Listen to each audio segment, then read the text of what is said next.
Hey everybody, Tony D and Little Joan here with a lamp video. This one is about the wokeness, as I call it, the wokeness, the cult of woke, the religion of woke, if you will. I'm not the first to compare wokeness to religion. Probably won't be the last, but I do have some thoughts on it and comments about it. If you would, smash like and subscribe, please. Check out my videos on BitChute and check out my books, link in the description. Especially if you're fascinated by the wokeness, you can check out my satire books, Wokeness, a novel, and Hollywoke, another novel. Thank you, by the way, for buying my books. I've had some sales recently. Somebody bought all 5 Pineys books.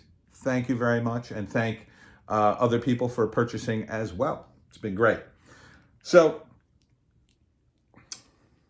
the wokeness. It's like a religion. Now, you've probably seen several examples online. You may have seen the weird video of white people apologizing to black people, a group of black activists allowing white people to kiss their boots. But that's some of the more blatant versions. When you get into critical race theory and what it actually means, you can see that it has religious aspects to it. There's this idea of examining your own whiteness and coming to terms to that and being actively anti-racist. And it's just a bunch of word salad, really. It's all designed to do one thing, the same thing that religion did for some people in the 70s and 80s. Now, there are perfectly normal religious people out there. Perfectly normal. They don't push their religion on people and they don't use it as a crutch in their lives. It's the same thing with woke people. There are some woke people who are just, well, they're just woke, mildly woke. They're very sensitive about certain words and the way and certain attitudes, but they're not maniacs yet. But the wokeness has taken over to a small degree, and partly because it's a budding trend, right? Everybody, I've always said that wokeness is a trend, and when it dies, it'll die hard. That'll be for the majority of its followers, let's say. They're very woke now, but when it becomes unfashionable to be woke, well, then it'll be like, I used to be super woke and would post that kind of stuff. Now, it's kind of annoying.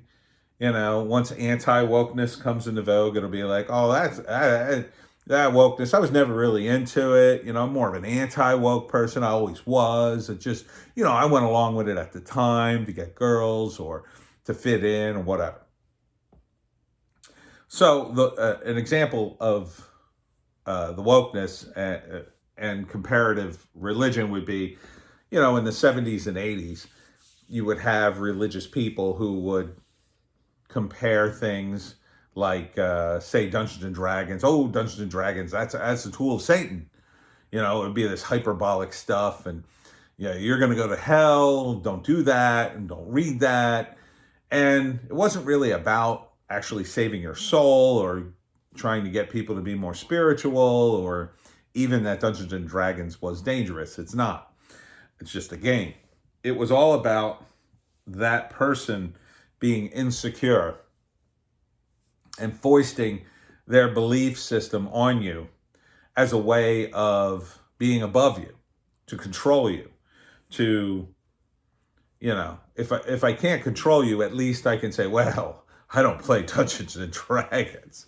That would send me to hell. I'm not going to hell. You are. You other people are all bad and going to hell, but not me. Not me. The wokeness is very similar. Well, I am actively anti-racist and deal with my inherent white supremacy, but you other people, you are still in a world of systematic racism.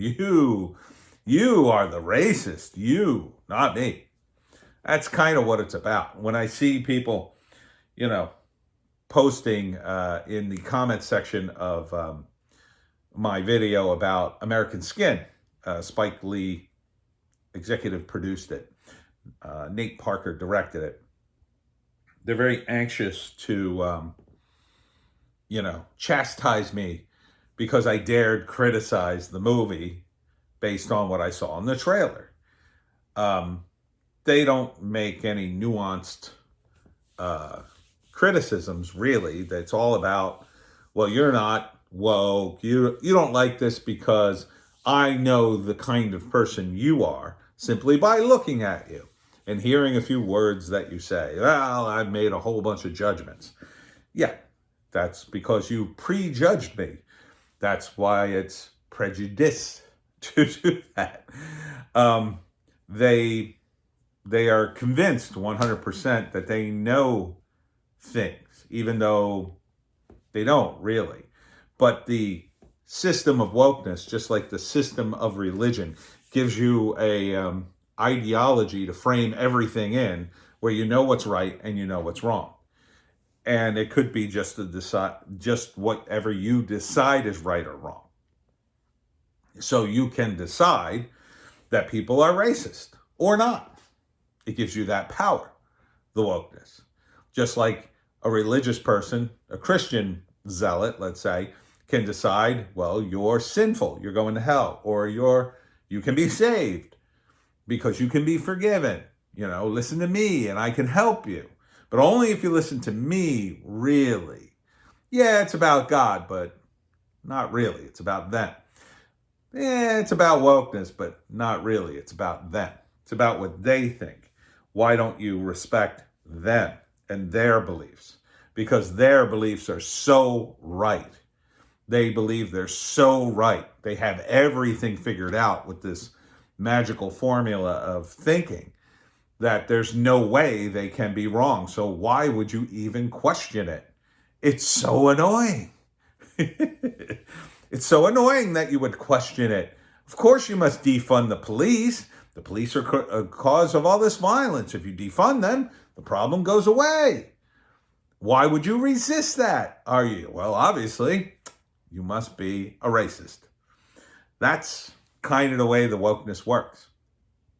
And they dress it up with all sorts of fancy words. If you want to see a breakdown of a lot of those fancy words that they attempt to throw at you, you can check out James Lindsay on Twitter and his website. I think it's called New Discourses. And he discusses that kind of wokeness. He studies it quite judiciously, like an academic would. And he takes down a lot of academics on Twitter and elsewhere who engage in this kind of wokeness because they stand in an ivory tower and make all these proclamations, right, Joan? Because they are better than you in their eyes. They know the wokeness. You're not woke. You haven't dealt with your inherent whiteness. You haven't become an anti-racist. Therefore, you are nothing in the eyes of the wokeness religion until they say you are, until you are saved from your own whiteness. You must be, shunned. And that's why these people are pushing this so hard into schools. The state of New Jersey has just passed. Hopefully it won't pass everywhere, but write your state reps, everybody. They're trying to push the wokeness, social justice into the curriculum K to 12. It's wokeness. It's nothing to do with reading, writing, how to live your life. Well, it's telling you how to live your life. It's telling you be woke. Think this way or else you're a terrible, terrible person. It's not about not discriminating. They're past that. They're past that. They will package things. Well, this is just anti-discrimination training. No. Anti-discrimination training is relatively easy. It's like, well, you have to treat everybody equally. There's nothing wrong with that. Most people agree with that. You have to treat people, what one employee gets, the other employees should be offered. You can't just promote somebody based on immutable traits. You have to promote people based on merit. That's anti-discrimination, because race, gender, religion, they are not factors. It's about your work in the workplace. It's about your studies in college or in school. No, wokeness says, well, we have to tip the scales in favor of certain groups because certain groups have screwed them in the past. Therefore, this is the only way to even the scales. And there's no scientific basis for any of this. You can't refix the scales. And even if you could, you'd have to go back in time to do it, because the people who upset the scales, if you would, are all dead. There's no slavers left in the United States unless they're doing it illegally. They certainly exist in Libya, by the way. And when I point that out, a lot of people get mad. A lot of the woke tards get very, very angry because, like, well, what do I care about Libya? Or why do you keep mentioning Libya? I keep mentioning Libya because there's slavery in Libya, and none of you woke tards do anything about it. So you're not really woke. You're just self-absorbed narcissists who use wokeness as a cloak to make yourself immune to criticism and to make everybody else around you as insecure as you feel deep inside. And that's the problem with wokeness.